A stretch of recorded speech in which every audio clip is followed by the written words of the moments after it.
dans les années où j'avais 14-15 ans, avant on avait des patronages.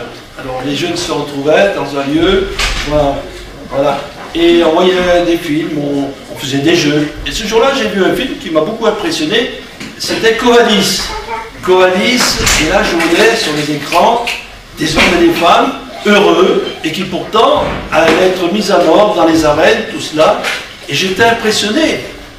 J'étais impressionné par la foi de ces gens-là.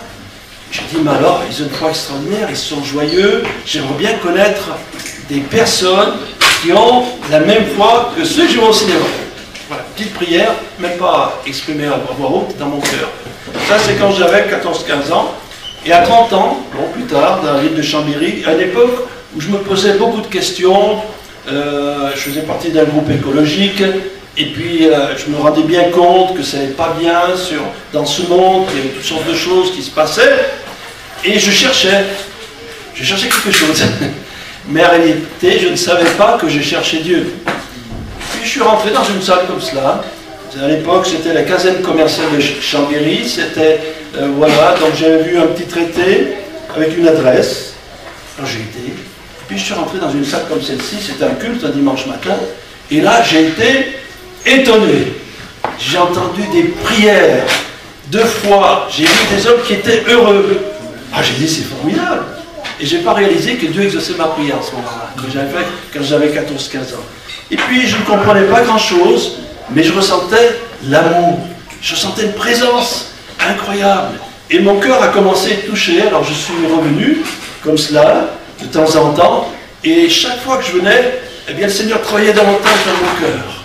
C'était formidable, je découvrais l'amour de Dieu. Je n'avais pas encore lu la Bible, mais je ressentais la présence de Dieu. Amen. Et puis en même temps, il y avait comme si le Seigneur, il regardait dans mon cœur ce qu'il y avait. Et puis il dévoilait mon péché. Alors il y avait ces deux choses, à la fois l'amour de Dieu, et à la fois je me sentais misérable. Mais je me disais, mais au fait, mais j'ai péché. Mais au fait, Dieu m'aime, mais moi je ne suis pas bien.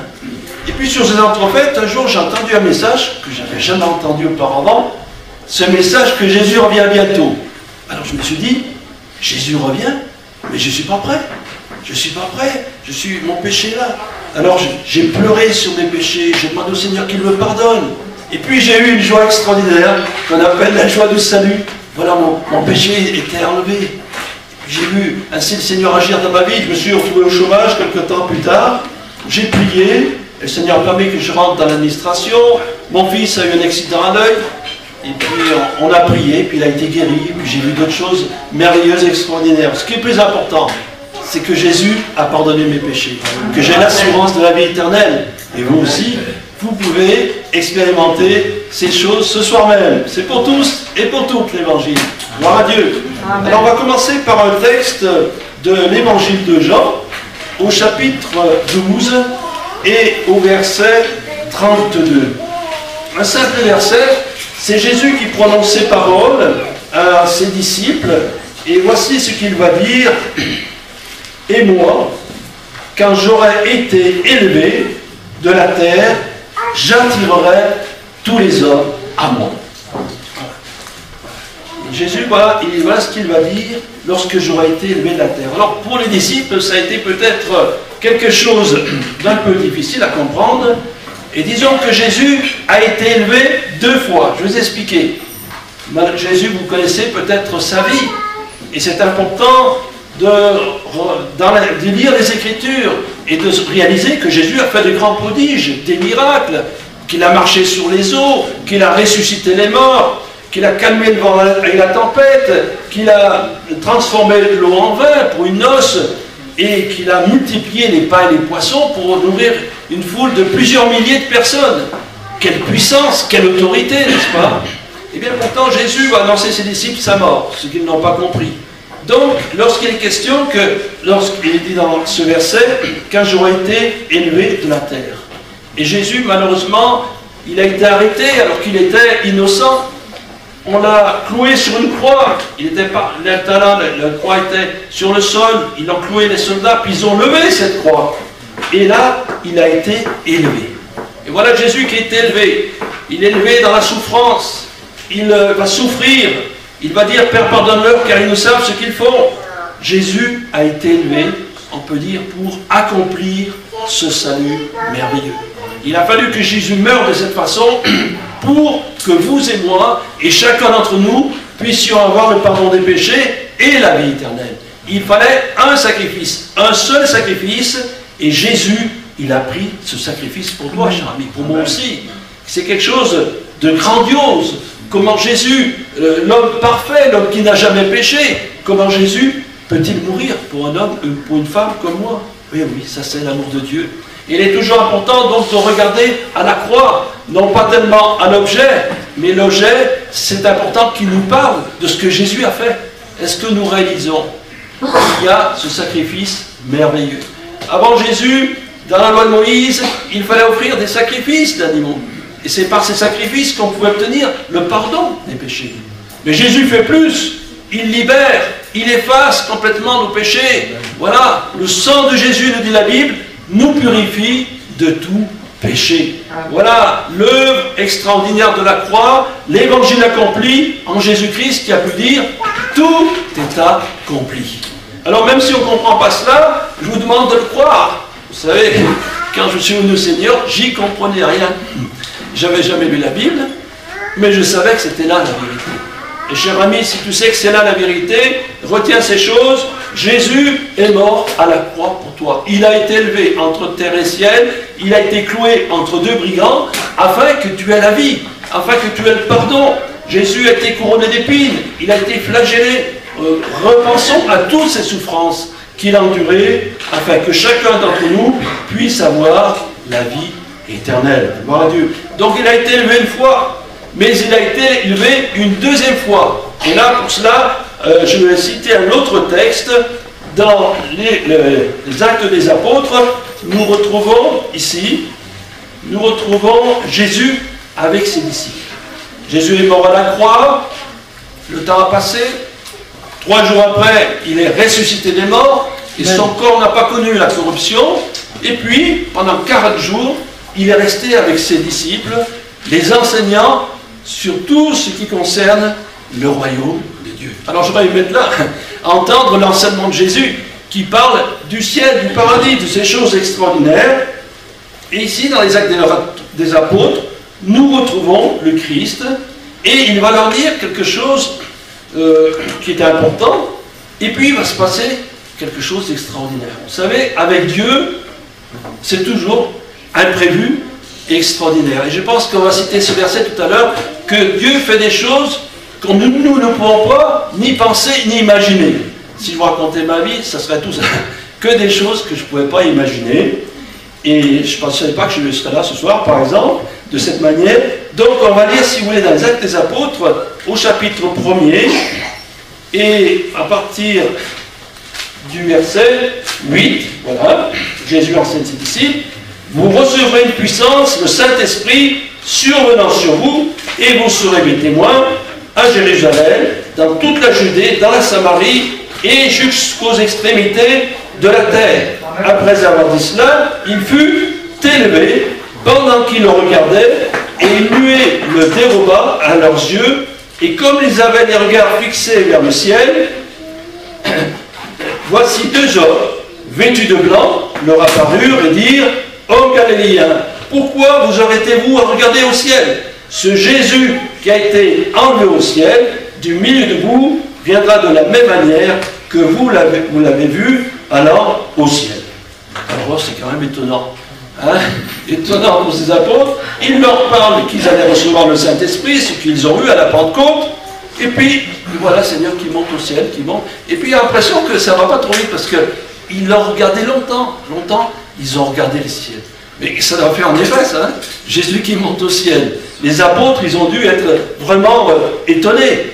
Hein? Imaginez-vous que vous voyez Jésus qui monte au ciel. Et bien là, il a été élevé au ciel.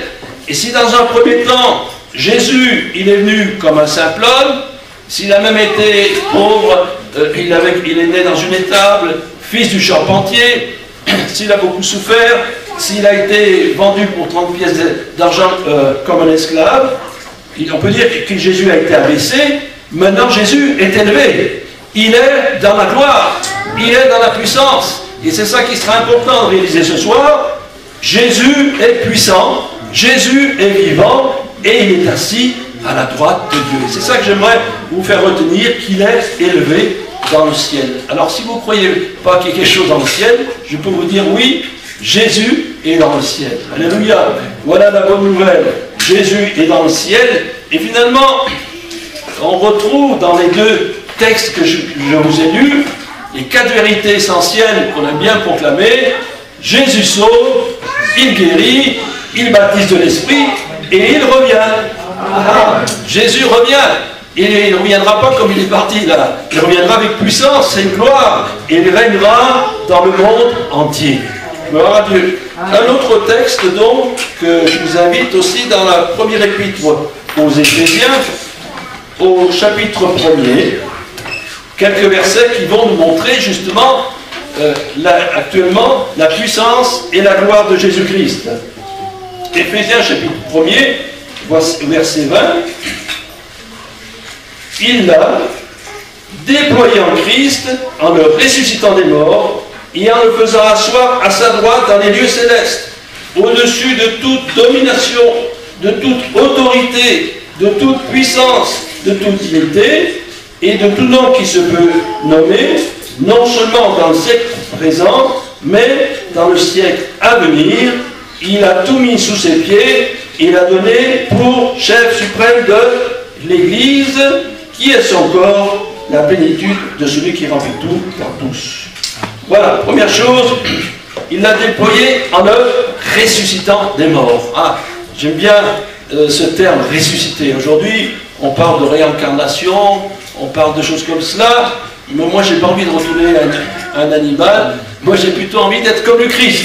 Alors, la bonne nouvelle, c'est que Jésus est ressuscité des morts, et nous avons la possibilité un jour de ressusciter comme lui, formidable. Alors déjà, il a ressuscité des morts, et la fin soir, à la droite dans les lieux célestes, au-dessus, notez bien les mots, hein, de toute domination, de toute autorité, de toute puissance, de toute dignité et de tout nom. Ça fait beaucoup ça. Au-dessus, au-dessus, au-dessus. C'est-à-dire que, au-dessus de toute domination, si vous êtes dominé par quelque chose, que ce soit une passion, que ce soit un esprit mauvais, bien Jésus il est au-dessus. Et Jésus est au-dessus de tout nom. Même si ceux qui aujourd'hui dirigent le monde, Jésus est au-dessus de toute puissance. Il y en a des puissances. Hein? Puissance économique, puissance scientifique, puissance médiatique, puissance politique. C'est toutes des puissances, c'est vrai. Et c'est ce qui gère le monde. Eh bien Jésus est au-dessus. Amen. Il est au-dessus. Et c'est important de réaliser tout cela, de tout nom. Il y a des noms célèbres, il y a des chanteurs, il y a des sportifs qui ont beaucoup d'adeptes, hein, ils ont un succès formidable. Mais Jésus, il est au-dessus. D'ailleurs, aujourd'hui, le livre le plus répandu dans le monde, c'est la Bible. Le livre le plus répandu dans le monde, c'est la Bible, la parole de Dieu. Et le film le plus répandu, c'est la Bible aussi. Plus de 2 milliards de personnes ont vu le film Jésus de Nazareth. Donc ça prouve déjà, même si cela est caché par nos médias, que Jésus, il est au-dessus de tout. Et ça, je vous dis ça pour vous encourager. Si vous êtes venus, vous sentant peut-être affaibli, ou vous sentant tenaillé par toutes sortes de choses, ou alors dans un manquant de direction, c'est parfois dans la vie, on ne sait pas où aller, on ne sait pas quoi faire, on est complètement perdu dans le monde. Il faut reconnaître que dans le monde, c'est difficile de bien se repérer. On n'a plus de repères. Alors si vous n'avez plus de repères, Jésus a dit, je suis le chemin, la vérité et la vie. Vous voulez un repère? Jésus-Christ. Voilà. Voilà le bon repère. Et en plus que Jésus a pu dire que nous avons tout pleinement en lui. En Jésus, vous avez tout ce que vous avez besoin. Vous avez besoin de direction, il l'a. La vérité, il vous conduira. La vie, lui, Jésus, est la vie éternelle. Alléluia. Celui qui a le Fils a la vie. On a une vie, bien sûr. Mais la vie de Jésus, c'est la vie éternelle. Formidable. Donc, tout ce texte est là pour nous montrer sa toute puissance. Sa toute puissance qui ne s'est pas encore vraiment manifestée dans ce monde, mais qu'un jour, quand Jésus viendra, il accomplira sur cette terre cette puissance. Alors, si on vous dit que c'est la fin du monde dans ces jours-ci, n'ayez pas peur, dormez bien, c'est pas un grand moment. Voilà, Jésus doit revenir, c'est une fête étonnante. Donc voilà, déjà ce texte est là pour nous encourager à mettre notre confiance en Jésus. Et déjà de son temps, Jésus, des hommes ont eu confiance en lui. Vous avez ce centenier romain, il avait son serviteur qui était à l'extrémité, et il a dit, ben Seigneur, c'est pas la peine que tu te déplaces, dis un mot, et mon serviteur sera guéri. Quelle foi? Quelle foi déjà du temps de Jésus? Alors avec tout ce que je vous ai lu, vous pouvez mettre votre foi en lui, sachant qu'il est tout puissant. Surtout qu'il a dit aussi à ses disciples, tout pouvoir m'a été donné sur la terre. Voilà. Fait des nations des disciples. Et il a dit, ils chasseront le démon, ils imposeront la main aux malades, et les malades seront guéris. Un autre texte dans l'Épître aux Éphésiens, au chapitre 3, et voilà, chapitre 3, et à partir du verset 17. Là, nous allons parler de la puissance de Jésus, et nous allons parler ici de quelque chose qui est très important, c'est l'amour. On a besoin d'amour, vous ne voyez pas? Alors, au chapitre 3 et au verset 17, voilà ce qu'il est dit. En sorte que Christ habite dans vos cœurs par la foi, afin qu'étant enraciné et fondé dans l'amour, vous puissiez comprendre avec tous les saints quelle est la largeur, la longueur, la profondeur et la hauteur, et connaître l'amour de Christ qui surpasse toute connaissance, en sorte que vous soyez remplis jusqu'à toute plénitude de Dieu. Or, à celui qui peut faire, par la puissance qui agit en nous, infiniment, au-delà de tout ce que nous demandons et pensons. Ah, c'est ce que j'ai dit tout à l'heure. C'est écrit dans la Bible. Hein? Ouais. Donc, ici, il est question d'être fondé dans l'amour de Christ. Et là, il y a cette dimension, largeur, longueur, hauteur, profondeur. Alors on pourrait dire peut-être que la profondeur, c'est que l'amour de Dieu va pouvoir toucher des gens qui sont vraiment plongés dans le mal, dans toutes sortes de situations, dans un désespoir. L'amour peut atteindre ces gens-là. Est-ce que vous le croyez? Amen. Et quand vous entendez des témoignages, des hommes qui ont vécu des choses terribles, des choses dramatiques, certains étaient des criminels, d'autres étaient des voyous, etc. Ils ont été aussi touchés par l'amour de Christ. Et non seulement ils ont été touchés, mais leur vie a été transformée. Parce que la Bible dit que celui qui est en Christ est une nouvelle créature.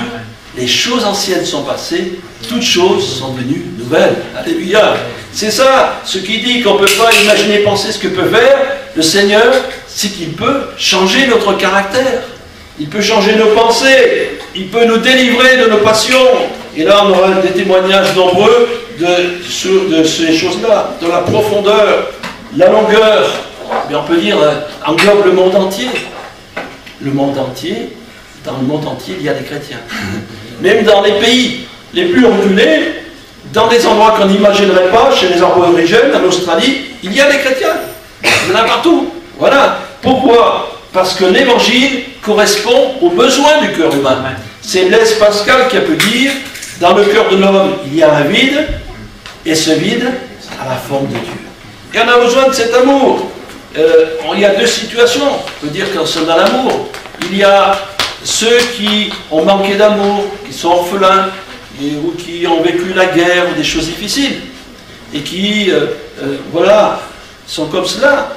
Et puis, il y a aussi, et peut-être c'est votre cas, c'était le mien, des hommes et des femmes, des enfants, des jeunes et des moins jeunes, des couples, qui ont vécu une vie d'amour, une vie heureuse. Ça existe aussi. Mais tout cela n'est rien par rapport à l'amour de Christ. Parce que c'est un amour grand. D'ailleurs, on ne peut pas mesurer la longueur, la profondeur, la largeur. Hein? On ne peut pas mesurer cela. D'ailleurs, on ne peut pas le décrire. Ce qui veut dire que même si on a eu une vie heureuse, soi-disant, on a besoin de connaître un amour parfait, un amour divin et un amour éternel. Car l'amour de Dieu est éternel. Voilà. Nous, l'amour, même s'il y a parfois des fluctuations. Or, la Bible nous dit, Dieu est amour. Dieu est amour. Jésus-Christ est amour. Et c'est un amour stable qui ne varie pas. Et même si moi je varie, l'amour de Dieu est là. Si je suis abattu, je demande au Seigneur sa grâce, il peut agir dans mon cœur. Est-ce que vous avez besoin de cet amour? Est-ce que vous voulez le connaître? Et si nous insistons, c'est que nous l'avons expérimenté et qu'il a bouleversé notre vie. Et dans les pays actuellement salicités, où il y a des grands conflits, où il y a des guerres, des meurtres, des choses comme cela, il y a des gens qui sont touchés simplement par l'amour de Christ. Ils vivent des choses tellement dures, tellement difficiles, que lorsqu'ils rencontrent le Seigneur, il y a une telle différence que les cœurs sont remplis. Amen. Voilà, l'amour de Christ est à votre portée. Et il y a aussi ce verset que j'ai lu tout à l'heure, verset 17. En sorte que Christ habite dans vos cœurs par la foi. Ah, alors il faut déjà avoir la foi. Est-ce que vous avez la foi pour que Christ habite dans vos cœurs? Est-ce que vous croyez qu'il peut le faire? Est-ce qu'il veut le faire?